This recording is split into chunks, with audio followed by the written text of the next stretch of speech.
성경에 보면 하나님께서 아브라함과 그 자손들에게 젖과 꿀이 흐르는 가나안 땅을 주시겠다고 약속하셨습니다. 이 젖과 꿀이 흐르는 땅, 말만 들어도 행복하지 않습니까?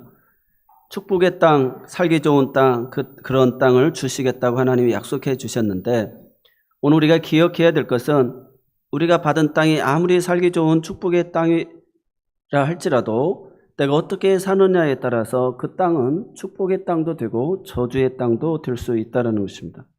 소돔과 고모라는 에덴 동산처럼 아름다운 땅이었다고 그랬습니다. 그래서 조카 롯이 요단 동편을 볼 때 너무 좋아서 그 소돔과 고모라로 들어가게 되어지지 않습니까? 맑은 물과 우거진 숲, 기름진 땅, 좋은 곳이었습니다. 그러나 사람들이 그곳에서 사신 우상을 섬기고 짐승보다 더 더러운 짓을 하며 타락한 생활을 했습니다. 그래서 지금은 하나님의 심판을 받아서 생명이 살 수 없는 사해의 바다가 되고 말았습니다. 오늘 우리가 어떻게 사느냐 하는 것이 그만큼 중요하다는 것입니다. 그래서 율법은 우리의 삶의 길을 가르쳐주고 있습니다. 그래서 하나님이 이 율법을 통해서 이렇게 살아라, 이것은 하고 이것은 하지 말아라, 이렇게 성경에 말씀을 주셨는데, 우리가 어떻게 하나님의 말씀을 살아야 될지에 대한 내용입니다. 약속의 땅에 들어가 가지고 너희가 하나님의 말씀대로 이것은 하고 이것은 하지 말아라 라고는 두 가지 말씀으로 나누어졌어요. 그래서 마땅히 행해야 될 일과 해서는 안 될 일을 가르쳐 주셨다는 것입니다. 주님이 원하시는 것과 원하시지 않는 것이 무엇인지를 가르쳐 주셨다는 것이죠. 이것이 율법입니다. 그래서 오늘 이 율법은 하나님의 뜻과 인간의 복을 위하여 주셨기 때문에 궁극적으로 행복하게 사는 방법을 가르쳐 주고 있습니다. 신명기 10장 12절로 13절 말씀을 보면, 이스라엘아, 내 하나님 여호와께서 내게 요구하시는 것이 무엇이냐? 그 내 하나님 여호와를 경외하며 그의 모든 도를 행하고 그를 사랑하며 마음을 다하고 뜻을 다하여 내 하나님 여호와를 섬기고 내가 오늘 내 행복을 위하여 내게 명하는 여호와의 명령과 규례를 지킬 것이 아니냐. 그래서 이렇게 해라, 이렇게 하지 말아라 하신 말씀은 우리의 행복을 위해서 주신 말씀이라는 것입니다. 그래서 율법은 단순한 명령이 아니라 우리의 행복을 위한 하나님의 배려임을 믿으시기 바랍니다. 그래서 율법은 우리가 하나님의 사랑과 축복을 받으면서 사는 법을 가르쳐주고 있어요. 그래서 신명기 4장 39절로 40절의 말씀 한번 같이 읽어보겠습니다. 그런즉 너는 오늘 위로 하늘에나 아래로 땅에 오직 여호와는 하나님이시요 다른 신이 없는 줄을 알아 명심하고 오늘 내가 내게 명령하는 여호와의 규례와 명령을 지키라. 너와 내 후손이 복을 받아 내 하나님 여호와께서 내게 주시는 땅에서 한없이 오래 살리라. 아멘. 이처럼 하나님 앞에 복을 받아서 주신 땅에서 오래 장수하면서 잘 사는 비결, 그것은 다름이 아닌 율법대로 사는 것입니다. 그래서 신명기 28장 1절로 14절 긴 내용인데, 신명기 28장은 그런 축복의 장입니다. 하나님 명령대로 순종하면 세계 모든 민족에 뛰어난 민족이 되게 해주시고, 들에 가도 복을 받고 성읍에 가도 복을 받고 손으로 하는 모든 일을 복받게 해주신다. 들어와도 복을 받고 나가도 복을 받고 게다가 자손들이 복을 받고 소와 양떼들까지 복을 받고, 그뿐 아니라 하나님께서 하늘의 보고를 열어서 이른 비와 늦은 비를 내리셔서 모든 일이 잘 되게 해주신다는 것입니다. 그래서 나누어 줄지언정 꾸게 하지 아니하시고 남의 머리가 되게 하시지 꼬리가 되지 않게 하신다. 이처럼 모든 복을 다 주시겠다라고 하나님이 약속해 주셨어요. 그래서 이 율법은 우리가 어떻게 하면 복 받을지, 복을 받는 법을 가르쳐 주고 있습니다. 어떤 사람은 예수님이 오신 후에 우리가 믿기만 하면 구원을 받으니까 이제 율법은 더 이상 필요가 없다. 율법은 지키지 않아도 된다. 11조는 구약에서 했던 말이니까 지금 신약시대에는 은혜의 시대는 할 필요가 없다. 이렇게 이야기하는 사람도 있습니다. 그러나 성경은 절대로 우리가 오해해서는 안 됩니다. 마태복음 5장 17절로 20절 말씀 같이 한번 읽어보겠습니다. 마태복음 5장 17, 20절입니다. 내가 율법이나 선지자를 폐하러 온 줄로 생각하지 말라. 폐하러 온 것이 아니요 완전하게 하려 함이라. 진실로 너희에게 이르노니 천지가 없어지기 전에는 율법의 1.1획도 결코 없어지지 아니하고 다 이루리라. 그러므로 누구든지 이 계명 중 즉히 작은 것 하나라도 버리고 또 그같이 사람을 가르치는 자는 천국에서 지극히 작다 일컬음을 받을 것이요 누구든지 이를 행하며 가르치는 자는 천국에서 크다 일컬음을 받으리라. 내가 너희에게 이르노니 너희 의가 서기관과 바리새인보다 더 낫지 못하면 결코 천국에 들어가지 못하리라. 여러분, 예수님이 이렇게 말씀하셨습니다. 율법을 완전케 하기 위해서 예수님이 오셨다는 것입니다. 그 계명 중에 우리가 작은 계명 하나라도 지키지 않으면 그 사람이 율법의 박사일지라도 천국에서 작은 자로 인정되어진다는 것입니다. 그 계명을 지키면서 가르치는 사람은 천국에서 큰 자로 일컬음을 받는다는 것입니다. 세 번째로 오늘 율법의 핵심은 사랑이라고 이야기하고 있습니다. 그래서 율법은 행함이라는 것이죠. 서기관과 바리새인들은 겉과 속이 다른 외식주의자들이었어요. 말씀과 율법을 잘 알지만 그대로 행하지 않는 사람들이었습니다. 그러기에 우리의 의가 서기관이나 바리새인보다 더 나아야 함을 이야기하고 있어요. 그것이 행함이라는 것입니다. 그렇지 못하면 결단코 천국에 들어가지 못한다라고 이야기하고 있어요. 오늘 본문 누가복음 10장 25절에 어떤 율법 교사가 예수님께 시험하여 이르되 선생님 내가 무엇을 하여야 영생을 얻으리까? 예수님이 네가 율법 교사인데 무엇이라고 배웠느냐라고 이야기합니다. 그러니까 어떻게 읽고 있느냐라고 하니까 27절로 28절에 내 마음을 다하며 목숨을 다하며 힘을 다하며 뜻을 다하여 주 너희 하나님을 사랑하고 또한 내 이웃을 내 자신과 같이 사랑하라 하였나이다. 예수님이 내 대답이 옳도다. 이를 행하라. 그러면 네가 살리라. 그래서 오늘 제목입니다. 이를 행하라. 이와 같이 그 선한 사마리아 사람 같이 너도 자비를 베풀어서 그렇게 행하여서 영생을 얻어라. 살아라. 이렇게 이야기합니다. 그래서 이 말은 다른 말로 이야기하면 우리가 이렇게 자비를 베푸고 선을 행하고 그것으로 인하여서 천국에 이르게 되고 영원히 살 수 있게 되어진다는 것입니다. 오늘 율법 교사의 이 질문은 예수를 시험하기 위한 것이지만 자기가 알고 있고 가르치고는 있지만 정작 자기 자신이 그런 행함이 없음을 알고 내가 어떻게 해야 영생을 얻겠습니까? 라고 이렇게 물어보는 것입니다. 우리가 성경에 마태복음 19장 16절로 22절에도 보면 부자 청년이 나옵니다. 선생님 내가 무슨 선한 일을 하여야 영생을 얻겠습니까? 차정수 목사님이 이야기한 것처럼 공부를 많이 한 사람은 다 아는 것 같은데 정말 모르는 것처럼 정말 율법을 다 알고 또 부자 청년이 젊어서 하나님 말씀대로 해서 정말 국회의원도 되어지고 부자도 되어졌는데 정말 예수님 앞에 자기가 이러고도 정말 천국 갈 수 있을까? 영생을 얻을 수 있을까라고 하는 그런 궁금증입니다. 그래서 바울 사도도 그런 고백을 하잖아요. 내가 다른 사람은 구원시키고 나는 구원받지 못할까 두렵다라고 이야기하고 있습니다. 이것은 어찌 보면 시험하였지만 이 부자 청년 사도 바울을 통해서 보면 진정 우리가 이렇게 믿음으로만 내가 믿는다고 했는데 이것으로만 구원을 받을 수 있을까? 이렇게 생각을 한다는 거예요. 근데 이 믿음은 반드시 행함이 따르게 되어져 있다는 것입니다. 믿는다고 하고 행함이 없으면 영혼 없는 몸과 같이 되어진다는 것입니다.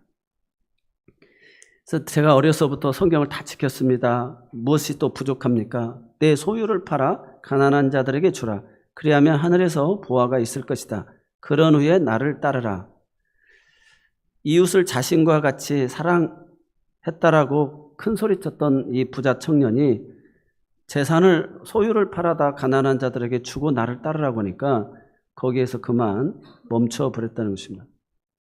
율법을 행하지 않는 사람이었다는 거예요. 율법의 가장 큰 계명이 마음을 다하고 뜻을 다하고 힘을 다해 하나님을 사랑하고 또 이웃을 내 몸처럼 사랑하는 것, 이것이 율법의 가장 큰 계명이거든요. 그런데 결국 자신의 재산이 아까워서 팔지 못하고 주지 못했다는 것입니다. 우리가 기억해야 될 것은 예수님의 가르침은 네 번째로 율법을 완성하러 오셨다는 것입니다. 율법. 모든 계명은 한마디로 말해서 내 이웃을 사랑하라 하나님의 명령입니다. 그래서 로마서 13장 8절로 10절에 보면 피차 사랑의 빛 위에는 아무에게든지 아무 빚도 지지 말라. 남을 사랑하는 자는 율법을 다 이루었느니라. 간음하지 말라, 살인하지 말라, 도둑질하지 말라, 탐내지 말라 하는 것과 그 이외에 다른 계명이 있을지라도 내 이웃을 내 자신과 같이 사랑하라 하신 그 말씀 가운데 다 들었느니라. 사랑은 이웃에게 악을 행하지 아니하나니 그러므로 사랑은 율법의 완성이니라. 그러니까 모든 율법의 완성은 사랑을 하는 것입니다. 내 이웃을 내 몸처럼 사랑을 하는 거예요. 우리가 사랑을 한다고 하면 결국 율법을 다 지키는 것과 같다라는 것입니다. 그 이유는 율법을 한마디로 표현하면 사랑하라는 것이죠. 그래서 다섯 번째로 이 사랑이라고 하는 말은 실천이라는 것입니다. 사랑은 말과 혀로 해서는 안 되고 행함과 진실함으로 해야 된다는 것이죠. 우리가 잘 아는 요한일서 3장 16절 18절에 보면 그가 우리를 위하여 목숨을 버리셨으니 우리가 이로써 사랑을 알고 우리도 형제들을 위하여 목숨을 버리는 것이 마땅하니라. 자녀들아 우리가 말과 혀로만 사랑하지 말고 행함과 진실함으로 하자. 그래서 사랑은 감정이 아니라 헌신과 희생의 실천인 줄로 믿습니다. 그래서 야고보서 2장 14, 17절의 말씀도 우리가 잘 압니다. 내 형제들아 만일 사람이 믿음이 있노라 하고 행함이 없으면 무슨 유익이 있으리요? 그 믿음이 등이 자기를 구원하겠느냐? 만일 형제나 자매가 헐벗고 일용할 양식이 없는데 너희 중에 누구든지 그에게 이르되 평안히 가라, 덥게 하라, 배부르게 하라 하며 그 몸에 쓸 것을 주지 아니하면 무슨 유익이 있으리요? 이와 같이 행함이 없는 믿음은 그 자체가 죽은 것이라. 말로 하는 사랑은 소용이 없다는 것입니다. 행함과 진실함이 있어야 된다는 것입니다. 그래서 예수님께서 바리새인과 서기관들을 책망하신 이유는 말만 하고 행함이 없었기 때문인데 마태복음 23장 1절로 4절에 보면 예수께서 무리와 제자들에게 말씀하여 이르시되 서기관과 바리새인들이 모세의 자리에 앉았으니 그러므로 무엇이든지 그들이 말하는 바는 행하고 지키되 그들이 하는 행위는 본받지 말라. 그들은 말만 하고 행하지 아니하며 또 무거운 짐을 묶어 사람의 어깨에 지우되 자기는 이것을 한 손가락으로도 움직이려 하지 아니하며 또 23장 23절에도 보면 화 있을진저 외식하는 서기관과 바리새인들이여 너희가 박하와 휴양과 근체의 11조는 드리되 율법에 더 중한 바 정의와 궁율과 믿음은 버렸도다. 그러나 이것도 행하고 저것도 버리지 말아야 할지니라. 누가복음 11장 42절에도 화 있을진저 너희 바리새인여 너희가 박하와 운향과 모든 채수의 11조는 드리되 공의와 하나님께 대한 사랑은 버리는도다. 그러나 이것도 행하고 저것도 버리지 말아야 할지니라. 그래서 여러분, 그래서 우리가 11조는 내가 음식에다가 넣는 양념도 11조를 떼었어요. 성미도 떼고 그렇게 이 율법 교사들은 안식이라도 몇 걸음 이상은 걷지 않으려고 철저하게 지키려고 했어요. 그런데 정작 이웃을 향한 사랑이 없었다는 것입니다. 사랑의 완성이 없다는 것입니다. 그러나 이웃을 향한 사랑을 베풀면 모든 율법을 다 이루는 것이 되어진다는 것입니다. 그래서 우리의 신앙이 11조 신앙에서 감사 신앙으로 바뀌어야 될 줄로 믿습니다. 주님이 나 같은 사람을 위해서 십자가에서 피와 물을 다 쏟으시고 그 부유하신 자가 가난하게 되셔서 우리를 부욕해 해주셨다는 것입니다. 그 사랑에 힘입어서 오늘 매일 일상이 감사해야 돼요. 살아가는 가정이 지켜진 것을 감사하고 직장이 있는 것을 감사하고 오늘 또 믿음의 공동체가 있는 것을 감사하고 예배할 수 있는 것을 감사하고 그래서 만나면 막 사주고 싶고 채워주고 싶고 칭찬해주고 싶고 자랑하고 싶고 하는 이게 바로 감사의 신앙이에요. 궁극적으로 11조도 그런 감사에서 나온 줄 믿으시기를 바랍니다. 11조도 아브라함이 첫 번째 드렸잖아요. 318명을 가지고 그 5개 나라 연합 군대를 이기고 조카 롯을 건져오지 않습니까? 그래서 이 싸움은 하나님이 승리케 해주셨다라고 정말 감사해서 멜기세덱 제사장에게 제사를 드렸어요. 우리의 신앙의 모습을 한번 2025년도 벌써 전반기를 이제 마무리한 주입니다. 그래서 하나님 앞에 내가 얼마나 내가 마땅히 할 일, 나는 이 정도 이것으로 이걸로 나는 만족합니다라고 살지는 않았는지, 정말 우리가 재산을 파는 것과 같이 정말 이웃을 불쌍히 여겨서 긍휼히 여겨서 사랑을 베풀면서 살았는지 한번 살펴봐야 된다는 것입니다. 그래서 오늘 본문의 내용을 우리가 자세히 보면 이 율법 교사가 예수님께 그렇게 시험하여 물었는데 예수님은 내 대답이 옳도다. 이를 행하라. 그러면 살리라. 그 사람이 예수님께 잘 보이려고 그러면 내 이웃이 누구입니까? 라고 물어보니까 예수님이 이 비유를 이야기하는 것입니다. 어떤 사람이 예루살렘에서 여리고로 내려가다가 강도를 만나서 옷이 다 찢기고 얻어맞아가지고 거반 죽게 되어졌다. 자기 의식이 없는 거예요. 이 사람이 여리고로 내려간다는 것은 이 유대인들과 그 제사장과 레위인들이 여리고에 많이 살았습니다. 그래서 예루살렘을 24반열로 나눠가지고 한 2달씩 봉사를 하고 내려오는 거거든요. 그러니까 이 유대인이었을 거라고 충분히 예측이 되어집니다. 근데 뭐 옷도 벗기고 얻어맞고 그런 상황이고, 그런데 유대인이 그 제사장이 내려가는 거예요. 지나가다가 그를 보고 그냥 피하여 지나갔다고 그랬어요. 또 한 레위인도 그를 보고 피하여 지나갔다는 것입니다. 그런데 어떤 사마리아 사람은 여행하는 중 거기에 이르러 그를 보고 불쌍히 여겼다는 것입니다. 그래서 가까이 가서 기름과 포도주를 그 상처에 붓고 싸매고 자기 짐승에 태워 주막으로 데리고 가서 돌보아 주었다는 것입니다. 저는 여기서 이 불쌍히 여겼다라는 것, 세 사람 중에 보고 그냥 지나가고 피하는 제사장, 레위인이었는데 이 사마리아 사람은 어떻게 보면 북이스라엘은 아수르에게 망해가지고 혈통을 다 피를 섞어놔가지고 저들은 약속의 백성이 아니다 해가지고 그 이방인처럼 여기고 원수처럼 생각하고 유다 사람들이 상종도 하지 않았던 사람이거든요. 근데 이 사람도 아마 지금 강도 만난 사람도 유대인이었을 거예요. 근데 의식이 있었으면 나 저 사마리아 사람 도움 안 받을 거라고 그냥 지나가 뭐 이렇게 할 수도 있었을 거예요.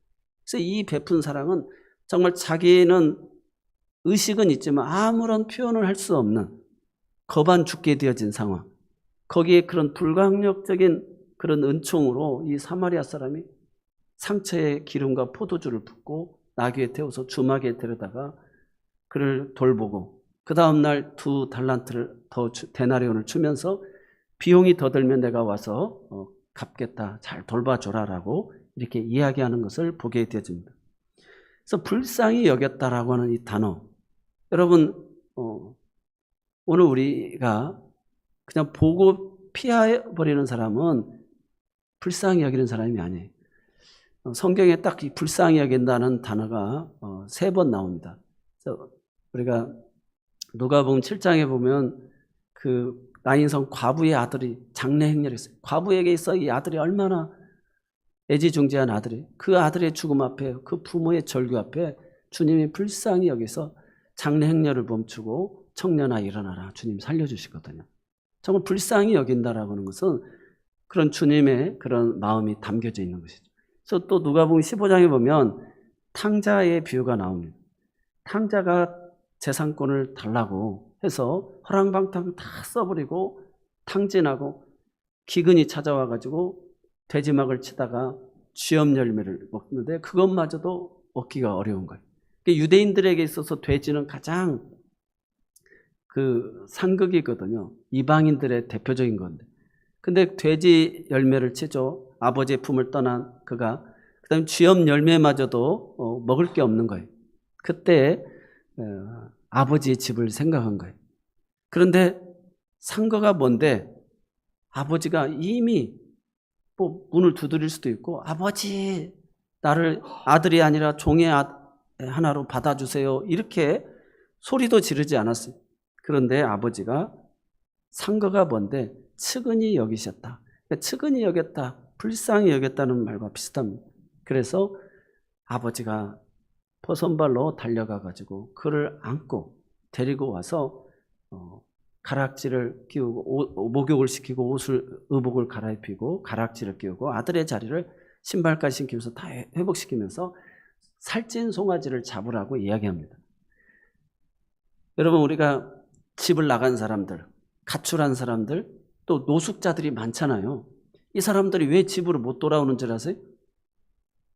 깨달은 거예요.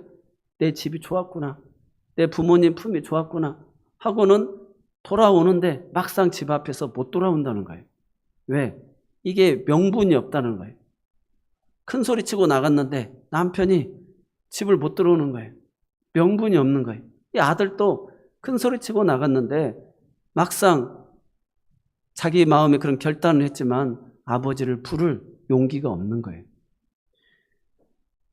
그래서 오늘 우리가 명분을 만들어 줘야 됩니다. 자녀들에게 또 남편에게 이런 명분을 만들어 줘야 돼요.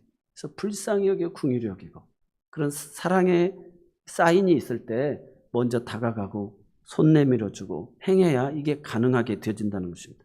그래서 불쌍히 여기는 마음이 있을 때만이 행동이 이루어진다는 거예요.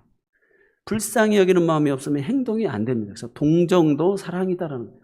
아이고, 저 사람 누가 데려갈 사람 없을 것 같아가지고 불쌍히 여겨가지고 결혼했다. 그것도 사랑이라는 거예요. 그래서 그 남편하고 같이 살고 가정을 이루는 경우들이 많이 있죠. 그래서 이렇게 불쌍히 여겨야 된다는 거예요. 그래서 이런 행동이 없는 것은, 실천이 없는 것은 불쌍히 여기지 않았다는 것입니다. 그래서 사랑의 완성이 되지 않았다는 것이죠. 또 상처에 부었다라고 하는 것은 트라우마죠. 그래서 우리가 상처를 받은 사람은 그 상처를 이해를 합니다. 얼마나 아플까. 그것을 공감을 하게 되주는 거예요. 그래서 기름과 포도주로 그 상처에 부은 거예요. 그래서 우리가 인생을 살아가다 보면 가정과 형편, 우리 삶을 다 이해하게 돼서 정말 그 사람을 공감하고 그 상처에 포도주와 기름을 붓고 그 사람을 긍휼히 여겨서 도와준다는 것입니다. 오늘 예수님께서는 결론으로 말씀하십니다. 요한복음 15장 12절입니다. 내 계명은 곧 내가 너희를 사랑한 것 같이 너희도 사랑하라 하는 이것이니라. 그러니까 서로 사랑하라 하는 말씀이 예수님의 모든 말씀의 요약이에요. 그래서 예수님의 계명은, 우리의 믿음은 사랑으로 이렇게 나타난다라는 것입니다. 그래서 요한복음 5장 24절 말씀 한번 같이 읽어보겠습니다. 시작. 내가 진실로 진실로 너희에게 이르노니 내 말을 듣고 또 나 보내신 이를 믿는 자는 영생을 얻었고 심판에 이르지 아니하나니 사망에서 생명으로 옮겼느니라. 아멘.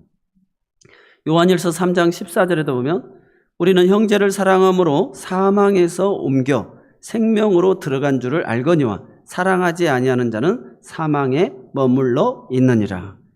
형제를 사랑하는 것이 바로 믿음의 증거라는 것입니다. 내가 믿음으로 말미암아 구원받는데 내가 정말 구원받았나 안 받았나, 이것은 내가 형제를 사랑하고 있는지 사랑하고 안 있는지 이걸 통해서 알 수가 있다는 거예요. 그래서 요한일서 3장 10절에 이러므로 하나님의 자녀들과 마귀의 자녀들이 드러나나니 무릇 의를 행하지 아니하는 자나 또는 그 형제를 사랑하지 아니하는 자는 하나님께 속하지 아니하니라.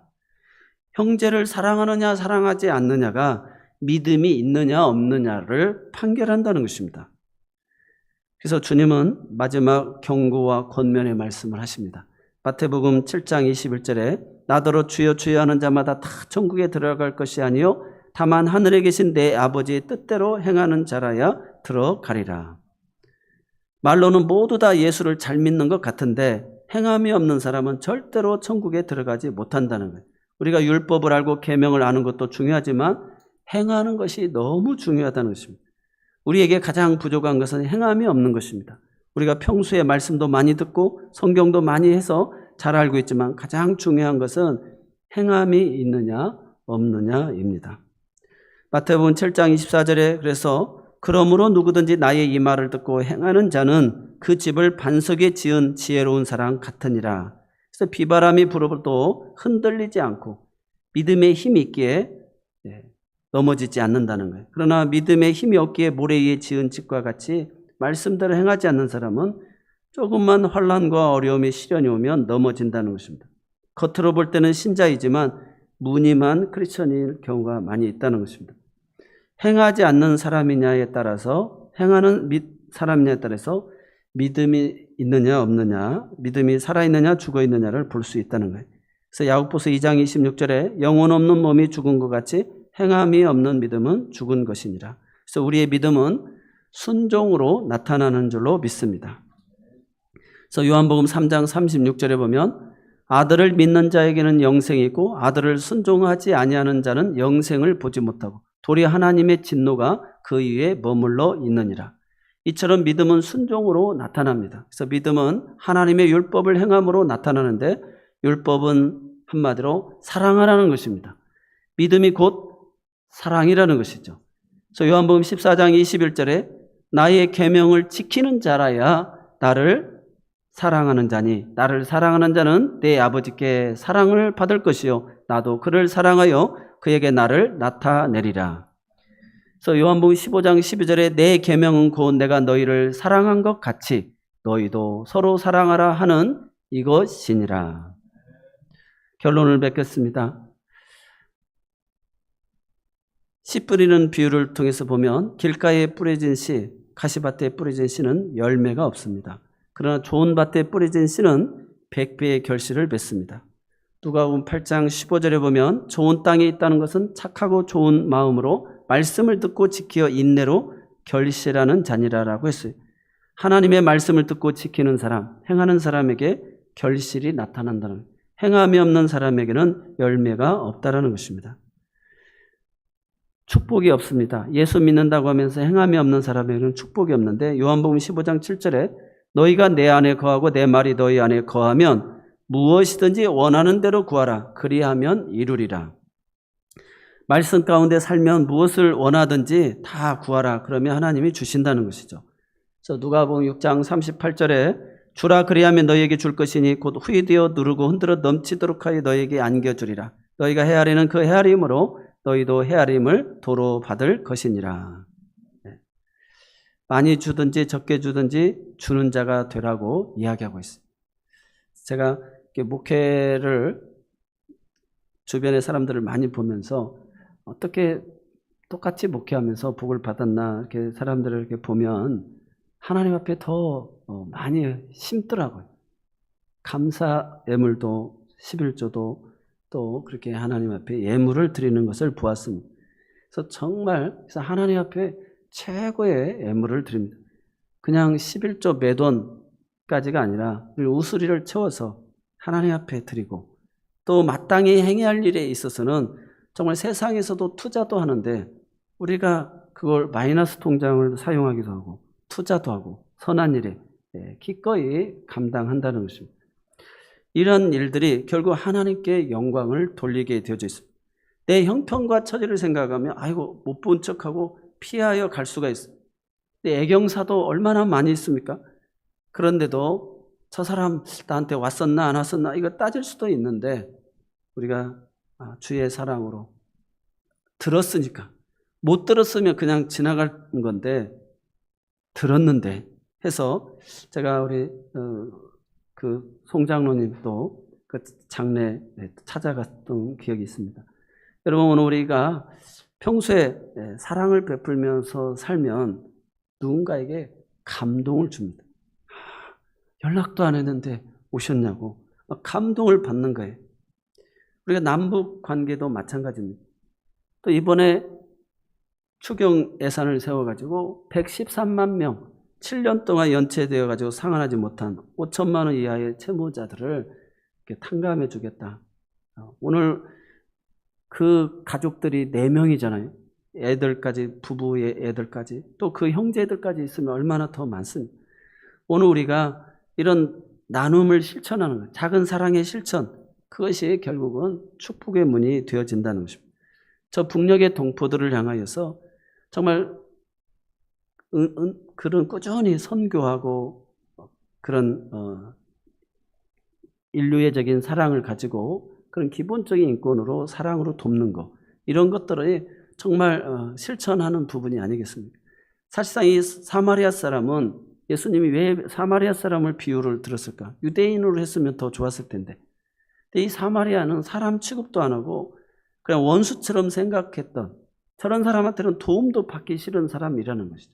그런데 오늘 우리가 하나님 앞에 그런 불가항력적인 사랑을 받은 거예요. 전혀 우리의 의사도 없이 우리는 원죄로 인하여서 하나님을 거부하고 약속을 깨뜨리고 그렇게 살아갔던 오늘 우리들을 하나님이 그런 불가항력적인 은총으로 우리를 사랑을 베풀어 주셨다는, 하나님 도움 필요 없어요? 필요 없어요. 이렇게 이야기할 수도 있잖아요. 그런데 하나님이 정말 거부할 수 없는 사랑으로 우리에게 다가오셨고 우리에게 그 사랑을 베풀어 주신 줄로 믿습니다. 이 사랑을 입은 오늘 우리들이 그런 불가항력적인 사랑으로 내 이웃을, 내 사랑하는 공동체 지체들을 누군가를 이렇게 사랑할 수 있기를 바랍니다. 우리 사랑은 언제나 오래 참고, 너무 올드한 노래이지만 정말 이럴 때일수록 이 올드한 노래가 필요한 것 같습니다. 1절 부르고 같이 한번 한 3분간 기도하고 결단의 기도 시간 갖도록 하겠습니다. 사랑은 언제나 오래 참고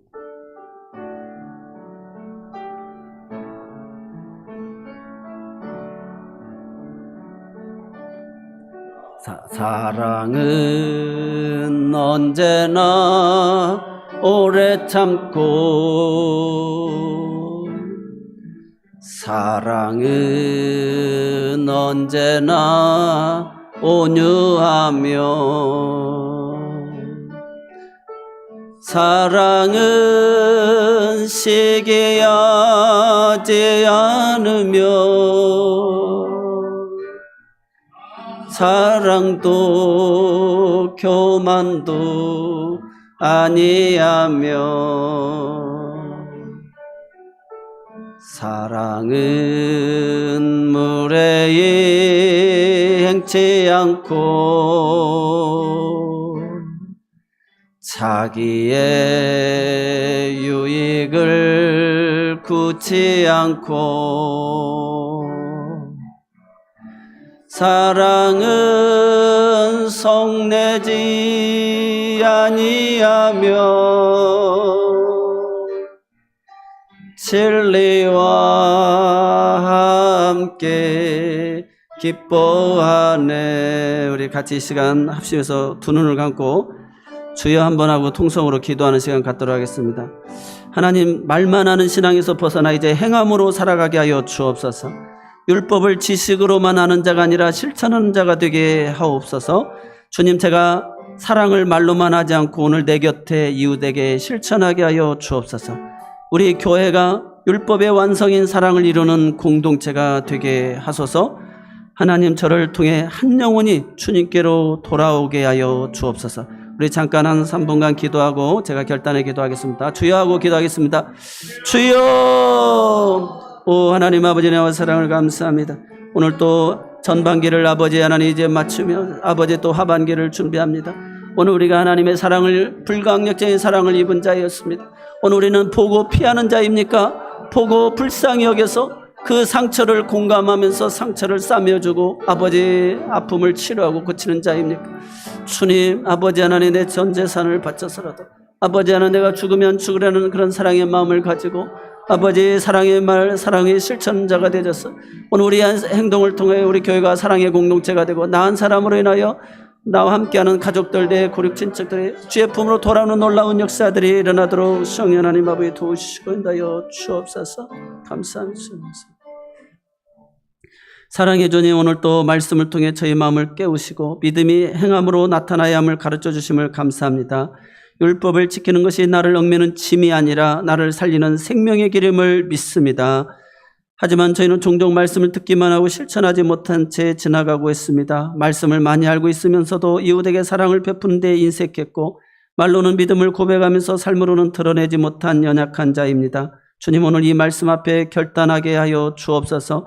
주의 계명을 지키는 자가 주님을 사랑하는 자임을 기억하게 하여 주옵소서. 오늘 또 내 주변의 이웃을 사랑함으로 주님을 사랑하는 믿음을 보이게 하여 주옵소서. 내 안에 주님의 사랑을 부어주시고 주님의 마음을 주옵소서. 작은 일이라도 주의 사랑을 실천하는 믿음의 사람이 되게 하여 주옵소서. 선한 사마리아의 사람처럼 손 내밀며 돌보며 섬기는 자가 되게 하여 주옵소서. 말이 아니라 삶으로 사랑을 증거하는 구원의 확신 속에 살아가는 믿음의 크리스천들이 되게 하여 주옵소서. 예수님의 이름으로 기도드리옵나이다. 아멘. 우리 다 같이 찬송 220장 부르시면서